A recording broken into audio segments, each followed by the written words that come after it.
டேஸ்ட்டான, டிஃப்ரெண்ட்டான, சூப்பரான தக்காளி பிரியாணி எப்படி செய்யலாம் பார்க்கலாம் வாங்க. குக்கர் எடுத்துக்கோங்க. குக்கர்ல ஆயில் சேர்த்துட்டு, கொஞ்சமா நெய் சேர்த்துட்டு, 2 துண்டு பட்டை, 2 கிராம்பு, 1 பிரிஞ்சி இலை, கொஞ்சமா சோம்பு சேர்த்துட்டு, 2 வெங்காயத்த ஸ்லைஸ் பண்ணி சேர்த்துக்கோங்க. 3 பச்சை மிளகாய் ஸ்லைஸ் பண்ணி சேர்த்துட்டு, நல்லா வதக்கிட்டு, 1 டேபிள் ஸ்பூன் இஞ்சி பூண்டு சேர்த்துக்கோங்க. அதையும் நல்லா வதக்கிட்டு, ஒரு கை ஃபுல்லா புதினா இலைங்க, 4 தக்காளி ஸ்லைஸ் பண்ணி எடுத்துக்கோங்க.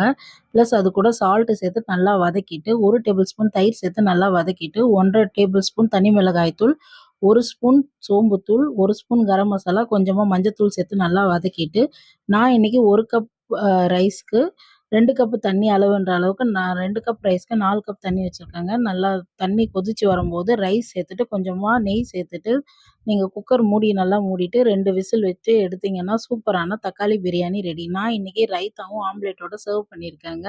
நீங்க செஞ்சு பார்த்துட்டு எப்படி இருக்குன்னு எனக்கு கமெண்ட்ஸ்ல சொல்லுங்க. தேங்க் யூ ஃபார் வாட்சிங்.